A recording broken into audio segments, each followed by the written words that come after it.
십자가 사건 앞에 이제 서게 됩니다. 오늘은 성금요일로 예수님이 십자가에 달린 날로 우리가 기독교의 그러한 전통 가운데 기념하고 기억하며 우리가 함께 나아가는 시간입니다.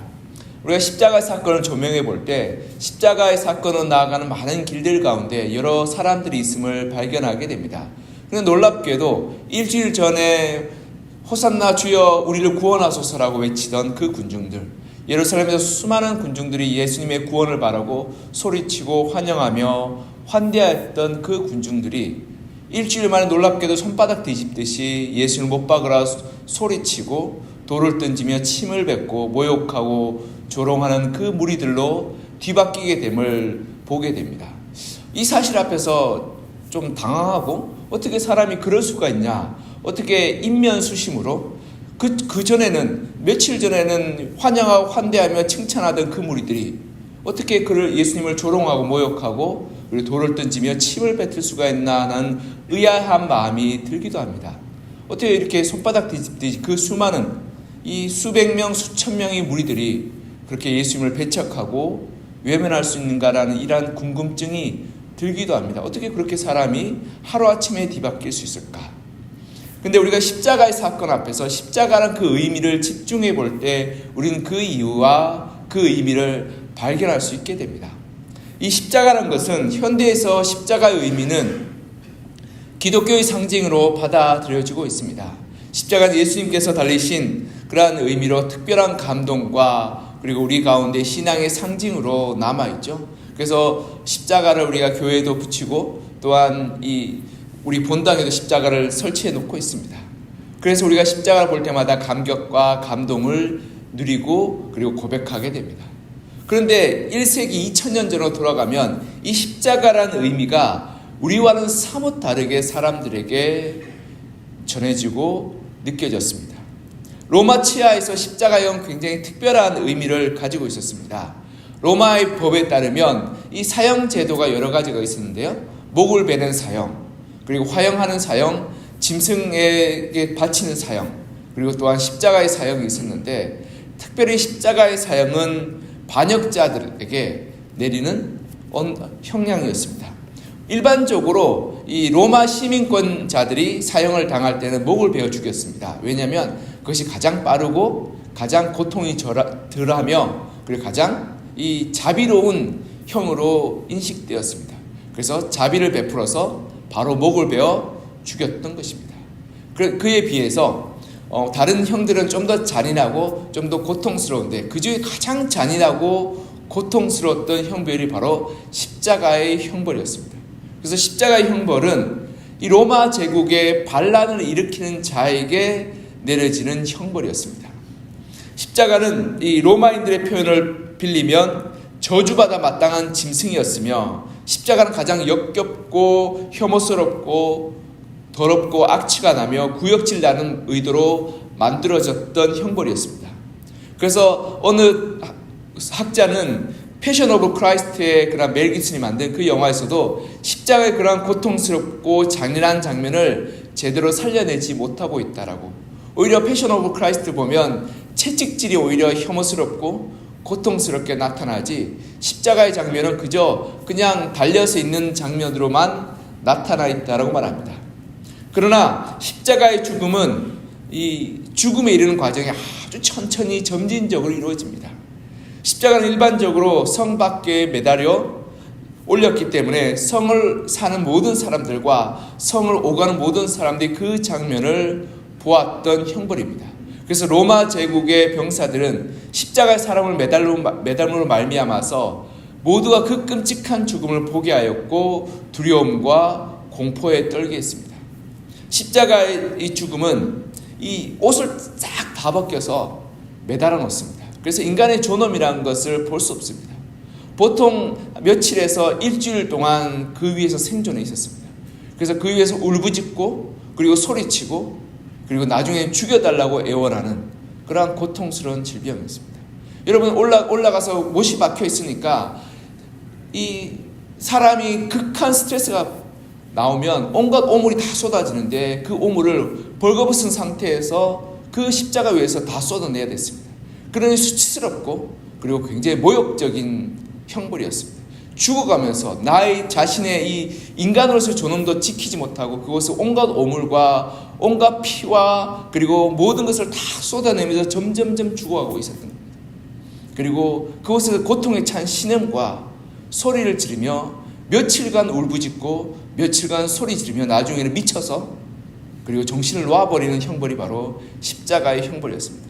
그러니 그 성에 있는 모든 사람들이 그 십자가의 형벌을 볼 때마다 무서워했고 두려워했고 나는 저렇게 죽지 말아야겠다라고 고통에 찬 그러한 형벌이 바로 십자가의 형벌이었습니다. 그래서 모든 사람들은 무시무시함에 떨어야 했고 그리고 로마 제국의 군사들은 만약 로마 제국의 반란을 일으키고 계획하는 사람들은 다 이런 십자가형에 처하게 될 것이라고 본보기로 사람을 마치 짐승처럼 아니 벌레처럼 꼬치에 깨어서 있는 것처럼 나무에 매달아서 며칠간 죽어가게 만들었던 것이 바로 십자가의 형벌이었던 것입니다. 그러하게 1세기의 사람들은 이 십자가 형벌 앞에서 두려움과 공포와 그리고 절망 가운데 떨 수밖에 없었습니다. 그리고 그것을 쳐다보던 사람들도 그 십자가를 참아 보지 못해서 외면하고 어떤 사람도 문을 걸어 잠그며 그 자리에 나오지 못했던 것입니다. 그러하게 십자가 형벌을 볼 때마다 자기 자신은 이 반란에 연루될까 두려워서 외면하고 배척하고 그리고 두려워하며 걱정해야 했던 것입니다. 그러해서 플레밍 리틀리지라는 학자는 이렇게 말합니다. 이 십자가 형벌 앞에서 사람들은 한 가지 반응밖에 할 수 없다. 그 십자가 형벌 앞에서 이 반란에 내가 가담하지 않았다라고 증명하기 위해서 십자가에 달린 사람을 모욕하고 조롱하며 그리고 배척하는 일밖에 없다라고 말하고 있습니다. 그러하게 이러한 십자가의 그런 무시무시함과 그리고 십자가의 그 고통과 그리고 두려움을 우리가 올바르게 이해하게 될 때 일주일 전에 호산나 주여 어서 오소서라고 외쳤던 그 무리들이 왜 예수님을 조롱하고 침뱉으며 돌 던진지를 비로소 이해하게 됩니다. 왜냐하면 그들은 예루살렘에서 예수님을 환영하고 환대하였던 사람들입니다. 근데 로마의 군사들은 예수님을 십자가에 못 박았습니다. 이 말은 무슨 말이냐면 예수님이 반란의 혐의로 매달리게 됐던 것입니다. 로마에 반란했던 그 혐의로 십자가에 죽었다는 의미는 내가 그 반란에 연루되지 않았음을 증명하고 나타내 보여야만 했던 것입니다. 그러하게 대부분의 사람들은 예수님을 까닭없이 미워하거나 원망하거나 배척한 것이 아니라 내가 살아남기 위해서 내가 그 반란에 가담한 사람이 아님을 증명하기 위해서 그 십자가의 길 앞에 나와 예수님께 돌을 던지고 침을 뱉고 조롱하고 모욕했던 것입니다. 물론 그 와중에 몇몇 이 마리아와 여인들은 예수님의 죽음을 보고 눈물을 흘렸고 제자들은 남모르게 그 십자가의 자리에 가서 그 앞에서 아무 말 못하고 그저 비통한 그런 슬픔을 삼켜야만 했지만 대부분의 사람들은 내가 살아남기 위해서 내가 그 반란에 연루되지 않기 위해서 예수님을 배척하고 외면하고 조롱했던 것입니다. 그러하게 예수님은 그들을 불쌍히 여겼던 것입니다. 우리도 이러한 경험이 있습니다. 우리도 대한민국 역사의 6.25 전쟁에 보면 우리 민족에 큰 상처를 남겼는데요. 이 6.25 전쟁 때 공산당이 내려오면 어떻게 했습니까? 공산당이 이 남한에 있는 그런 경찰이나 공무원들을 잡아 죽이고 그리고 그런 사람들을 고발할 때 결국 끌려가서 산에서 죽음을 당하게 되고 고통을 당했습니다. 그리고 그 전쟁이 다시금 회복돼서 공산당이 물러가고 이 군인들이 올라오게 될 때 어떡합니까? 공산당에 부역했던 사람들이라고 손가락질하며 그들을 잡아서 또한 함께 몰매질하고 죽임을 반복하는 그러한 일들이 비일비재했습니다. 그리고 나중에 되면 어떡합니까? 하루는 공산당이 오고 낮에는 군인들이 올라오는 그러한 일들이 반복되면서 서로를 잡아 죽이고 서로가 서로에게 부역했다라고 증거를 하며 서로 고발하는 일들이 일어나는 그런 끔찍한 일. 그래서 가족이 가족을, 형제가 형제를, 이웃이 이웃을 고발하고 그리고 서로 잡아 죽이는 끔찍한 일들이 일어나게 되었던 것입니다. 그와 마찬가지로 자기가 살아남기 위해서 이렇게 예수님을 모욕하고 조롱했던 여러 사람들이 있었을 것입니다. 물론 그 중엔 뭐 대제사장이나 장로들처럼 적극적으로 예수님을 대적하고 배척한 사람들이었지만 대부분의 사람들은 자기가 살아남기 위해서 자기의 안위와 자기의 그러한 평화를 지키기 위해서 그 반란에 연루되지 않았다고 내가 증거하기 위해서 이 예수님을 나몰라라 하고 배척하고 외면했던 것입니다. 이러한 이들을 보면서 예수님은 그들을 꾸짖거나 그들의 어리석음을 책망하지 않으셨습니다. 오히려 그들 가운데 이렇게 이야기합니다. 하나님, 이들을 불쌍히 여겨주십시오라고. 우리 34절 같이 한번 읽어볼까요? 시작. 이에 예수께서 이르시되 아버지, 저들을 사하여 주옵소서. 자기들이 하는 것을 알지 못함이니이다 하시더라. 그들이 그의 옷을 나누어 제비 뽑을세. 아멘. 예수님이 이렇게 말하죠. 십자가에 매달리면서 자기를 모욕하고 조롱하고 배척하는 이들, 그들은 예수님이 옳고 그른지, 예수님이 선하고 선하지 않는지가 중요하지 않았습니다. 내가 살아남고 내가 편안하고 내가 안전한 것이 중요했던 것입니다. 그래서 예수님을 배척하고 예수님을 외면하고 그 사실, 예수님이 무지하다는 그 사실에 눈과 귀를 막아버리고 예수님을 향해서 침을 뱉고 돌을 던졌던 것입니다. 그리고 여러분, 이 예수님 못 박았던 로마의 군사들은 어땠습니까? 그들이 예수님이 선하고 의롭고 무지한 것은 중요하지 않았습니다. 자기에게 맡겨진 명령들을 충실하게 행하여서 그 명령대로 기계적으로 예수님을 십자가에 못 박고 창으로 찔렀으며 예수님을 죽음으로 몰아갔던 것입니다. 그러하기에 예수님은 자기를 못 박았던 십자가의 군병들과 자기를 배척하고 외면하고 그리고 모욕했던 그 백성들, 군중들을 불쌍히 여기면서 하나님, 이들을 불쌍히 여겨 주십시오. 이들이 자기들이 무엇을 하는지 알지 못합니다라고 말하고 있는 것입니다. 예수님 못 박은 사람들은 극악한 사람들이 아니었습니다. 예수님 못 박은 사람들은 증오와 미움에 똘똘 뭉친 사람도 아니었습니다. 예수님 못 박은 사람들은 그저 하루하루의 일상을 살아가는 사람이었습니다. 내 삶을 지키기 위해서 잠시 불의와 타협하고 잠시 거짓에 눈 감고 그저 내게 맡겨진 일들을 행하는 이들이었습니다. 그러한 사람들이 모여서 예수를 못 박는 자리로 나아가게 되었던 것입니다.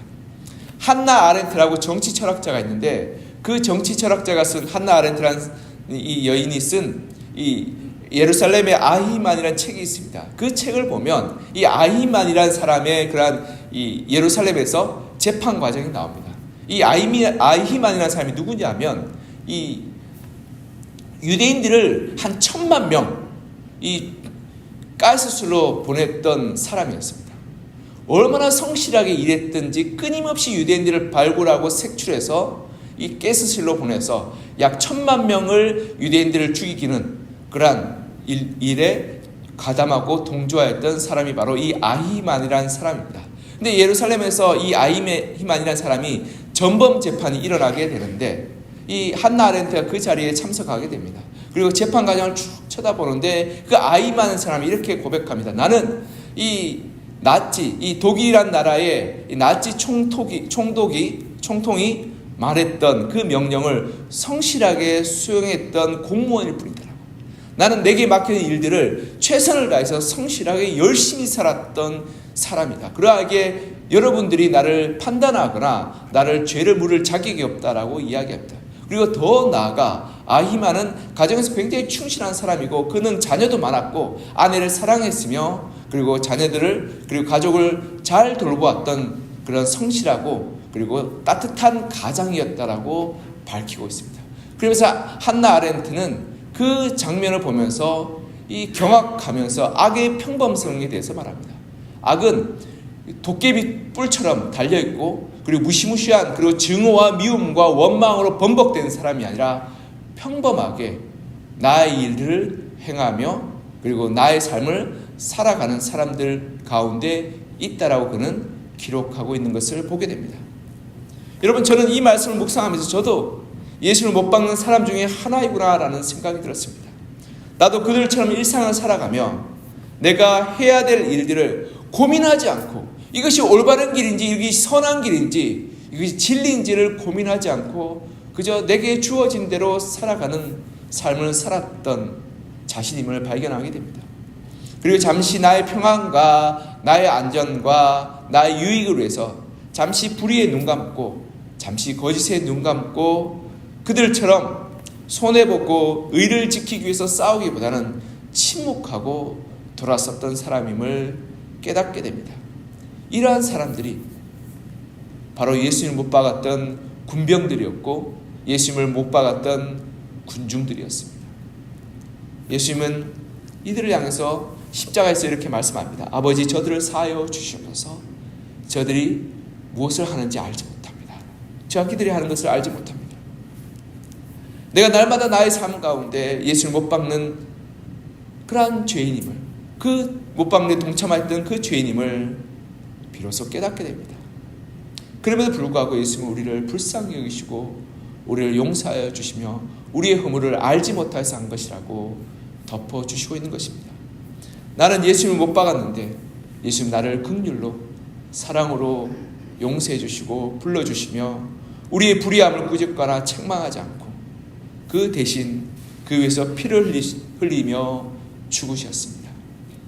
사랑하는 성도 여러분, 우리가 우리의 삶 가운데 고민하지 않고 그리고 잠시 잠깐 불의에 침묵하고 거짓에 눈 감게 될 때 우린 예수님을 못 박는 자들과 동일하게 그렇게 살아가게 되는 것입니다. 그렇다고 해서 제가 여러분을 비난하거나 여러분을 정죄하거나 판단할 수 없음을 고백합니다. 우리 주님께서도 여러분들을 비난하거나 판단하거나 정죄하지 않았습니다. 여러분을 용서하시고 여러분의 허물을 사하여 주시며 덮어달라고 주님께서 기도하셨습니다. 이 자리에 서 있는 저도 또한 우리의 삶 가운데 그러한 죄를 저지르고 예수를 못 박는 자 중에 한 명이었음을 깨달으며 고백하게 됩니다. 그러하게 우리가 하나님의 십자가 앞에서, 예수 그리스도의 십자가 앞에서 우리 자신의 죄를 돌이키고 회개하며 하나님, 내가 주님 앞에서 저지른 잘못이 있다면, 주님을 못 박는 데 동참한 길이 있다면, 그리고 하나님을 외면하고 불의와 거짓 가운데 손잡은 것이 있다면 주여 우리의 어리석음과 우리의 무지함을 용서하여 주시고 우리가 다시금 주님 앞에 나아가 회개의 열매, 거룩의 열매를 맺게 도와달라고 우리가 이 시간 기도했으면 좋겠습니다. 주님, 내가 평소에 살아가면서 거짓과 불의와 동참하고 거기에 눈 감고 침묵하며 그리고 진리 가운데 거하지 않았음을 회개합니다.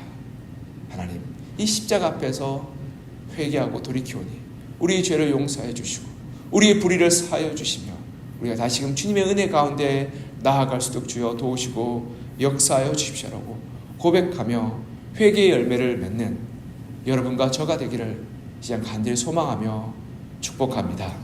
기도하겠습니다. 사랑과 은혜가 풍성하신 하나님 아버지, 하나님의 십자가 앞에 이 시간 우리가 서게 됩니다. 하나님, 그 십자가 앞에서 섰을 때 주님의 십자가를 못 박았던 로마의 군병들은 예수님을 증오하거나 미워하거나 죽기를 계획한 것이 아니라 그들은 그저 자기들에게 맡겨진 일들을 충실하게 행하였을 뿐입니다. 성실하게 살았고 열심히 살았습니다. 그러나 예수님이 무지한 자인지 선한 자인지를 고민하지 않고 그리고 생각하지 않았음을 보게 됩니다. 그리고 또한 하나님 앞에서 우리가 수많은 이들, 예수님을 못 박으라고 소리치고 예수님을 모욕하고 조롱하고 그리고 예수님을 배척했던 이들이 예수님을 미워하고 증오하거나 원망했던 것이 아니라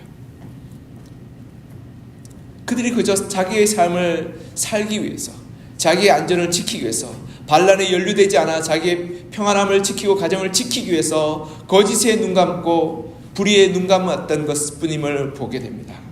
그러하게 그러한 군중들과 그러한 군병들과 그러한 사람들이 모여서 예수님을 못 박고 예수님을 죽음으로 몰고 갔던 것을 보게 됩니다. 하나님, 그 십자가 앞에 서게 될 때 나도 또한 예수님을 못 박으러 소리쳤던 군중들의 한 명임을 발견하게 됩니다. 하나님, 주님께서 십자가에 달리실 때 나도 불의에 눈 감고 거짓에 외면하였으며 그저 나의 편안함과 나의 유익과 나의 만족을 위해서 그저 불의와 타협하고 살았음을 고백합니다. 주님 십자가 앞에 설 때 나의 죄가 주님을 십자가에 못 박는 죄임을, 주님을 모욕하고 주님으로부터 돌아서는 죄임을 깨닫게 됩니다. 주님 우리의 죄악을 용서하여 주시고 우리의 불의함을 주님 긍휼히 여겨 주시기를 소망합니다. 주님이 십자가에서도 우리의 죄를 바라보며 주님 저들의 죄를 용서하여 주시옵소서. 자기들이 하는 것을 알지 못합니다라고 말씀하며 그들이 왜 소리치고 왜 그렇게 일을 하는지를 알지 못하고 하는 때 십자가에 못 박게 하고 예수님을 배척하고 예수님을 죽음으로 몰아넣었던 그 사람들 중에 한 명임을 말씀하시며 그들을 용서하시고 그들에게 긍휼을 베푸셨던 것을 보게 됩니다. 주님, 주님의 긍휼하심과 주님의 용서하심을 구하오니 우리를 불쌍히 여겨주시고 우리가 우리의 삶 가운데 불의에 눈 감고 거짓에 귀 막고 그리고 우리의 삶을 따라서 우리의 평안을 위해서 그저 달려왔음을 고백하며 주님 앞에 회개하고 돌이키고 뉘우치니 우리의 부직간에 지은 죄들, 무지함 가운데 지은 죄들, 그리고 우리가 불의의 그러한 일들에 동참했던 모든 죄들을 주여 용서하여 주시고 불쌍히 여겨주시며 십자가의 보혈로 깨끗하게 씻어 주시옵소서. 하나님 사랑하지 못한 죄를 회개합니다. 불의에 침묵한 죄를 회개합니다. 용서하지 못한 죄를 회개합니다. 주님 세상 가운데 하나님의 길을 따르지 않고 세상의 길을 따랐던 것을 회개합니다. 그 모든 죄악들을 용서하여 주시고 십자가의 보혈로 씻어주시며 이제는 하나님 우리가 주님을 부인하지 않고 불의에 침묵하고 거짓에 눈 감지 않고 주님 바라보며 하나님 의와 정직과 성실로 살아가게 하여 주시고 하나님의 진리 가운데 거하여서 믿음으로 달려가게 하여 주시옵소서.